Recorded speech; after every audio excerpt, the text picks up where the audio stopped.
Yeah, and figuring out who is the right customer and who should we target, and it is an analytical function. That's why we believe there's no such thing as a VP of sales and marketing. When we run into a client and they say that they've got this human, we know right there is an issue, because I've not seen one human be able to do both of sales and marketing well, because they're two different personality types and two different skill sets.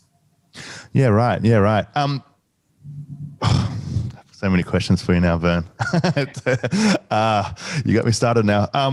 When should a company then even start considering pricing strategy? Is that at a certain stage of growth? Like in the beginning, you're trying to figure stuff out. You hit to $1 million annual, then you got something.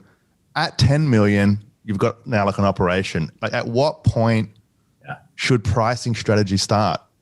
Yeah, well, it's easy to say at the very beginning, but look, that's this idea that what got you here won't get you there. In the beginning, you're going to just do whatever you can to get to that first million in revenue. You just got to sell like hell. And we know that you may have had to get into the market by being the low ball pricer, by giving it away, just getting a foot in the door. I mean, we can use every cliche in the book.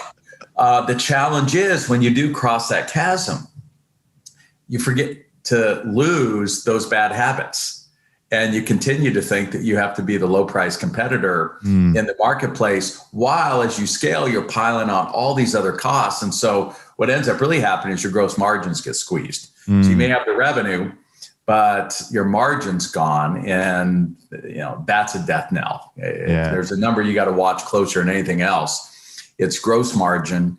And because it's in the middle of the financial statements, it tends to get ignored by most CEOs and executive teams. So it's when you have finally figured out, after selling to every customer that you think will buy it, who's going to be your easiest, next best customer from a margin perspective and enthusiasm to buy your product or service. And then you begin to laser focus on that core customer. And now you can begin to play with pricing. But think about it again. These unicorns, let's take Uber or Lyft. A regular taxi is going to charge you the same per eighth of a mile.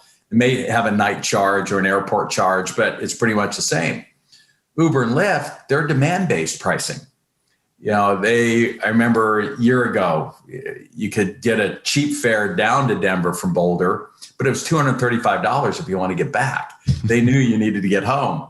And even if you drove down, you've left your car and you got to get back, and they're going to charge you for it. And it's like the airlines. The seats used to be all the same price. Now, if you're on an airplane, I guarantee you, no two people paid the same price for what's essentially exactly the same product. A seat on that time, on that airplane, heading from point A to point B. And I think all of us have got to get more sophisticated in being more demand-based pricing instead of fixed pricing. Yeah, and before you spoke about to focus on the gross margin and kind of how important the selection of customers are. And I think it was Michael Porter in his book Competitive Strategy that spoke about this in so much detail, about to know the place that you can compete, where customers are going to pay you an amount of money that will allow you to compete and to scale faster, And so it's really interesting, that process of trying to identify that, because now you have to choose. And again, it comes back to research again, again, is to research. It's basically the data. And that's something which you speak about quite a lot, that is to have that data, is to have that information to guide the company forward. Yeah, and you need just not quantitative data, you need qualitative data. One of the areas that we really push our clients is to literally, on a daily and weekly basis, do what you should be doing, which is that market-facing activities of talking to customers, talk to employees, and shopping competitors. What Sam Walton did in his pickup truck and later his airplane as he was scaling up Walmart. And Sanjeev Mohanty, it's a story we've shared in the book.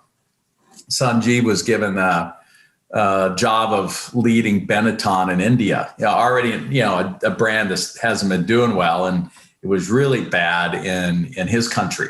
He had 104 stores, and he's competing with Levi Strauss, the number one fashion brand in the whole country. And so Sanjeev came in and said, all right, I want to displace Levi Strauss. Now, this is a crazy notion because it's kind of this specialty brand that's going to take on this general brand. But then he called us, send us a box of books, come on in, Verne.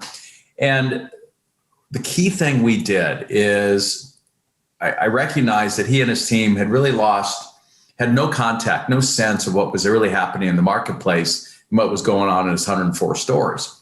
And so he put a card together at each cash register, had his picture on it, and said, look, if you have any problem, concern, idea, complaint, suggestion, email me. And here's his email address. And it was meant as much for the employees as it was the customers. And to a surprise, he was starting getting like 200 a day. Now he's got, tens of, hundreds of thousands of customers going through, but, he's getting 200 a day. So we really did three things that I thought were key. First, put a team together to look at all of those. Obviously, you want to respond to them.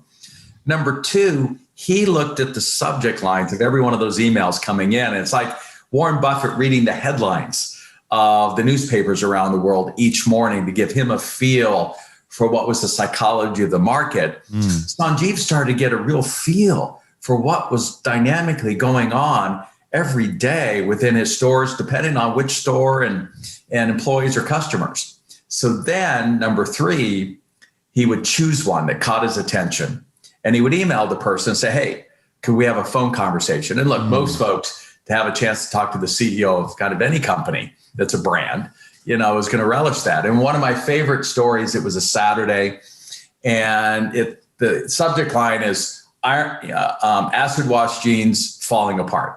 Well, obviously that caught his attention, and he sees it's from like one of the top ministers of the country.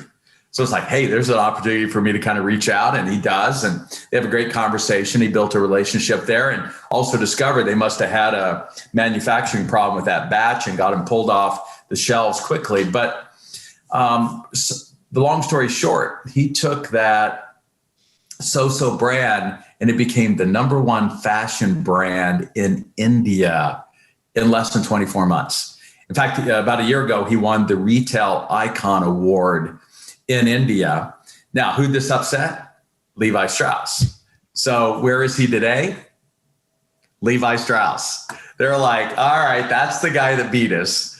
And so they hired him. And today he runs half the globe for Levi Strauss. I suspect he will be CEO possibly sometime in the future. First thing he did is he called me up, Verne, need a box of books. When can you get to Bangalore to train our team? And I was set to be there last April, but some things happened. But it's that qualitative gathering of customer and employee input, like Apple gets every day in their stores, and Roger Hardy did when he created the largest e-commerce deal in the history of Canada. That habit is so critical. And so for the complex deals, it's on because they are often going to be the business-to-business sales. And so you need to get now in touch with more senior decision makers in the company. To get and to interview them or to find a way to find out, their challenges, their problems, the things which they want. Have you seen any kind of interesting approaches to get in front of them? Because they're probably being kind of hounded every day by every supplier that wants to sell to them. Have you ever seen any interesting approaches there?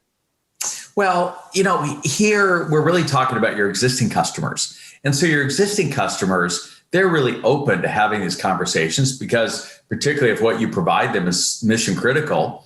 The key is in a business to business, even though you sell to one person, your product or service is probably impacting, dozens, if not hundreds of people inside the organization. And so I remember Raymond Roberts with a company called Citizen.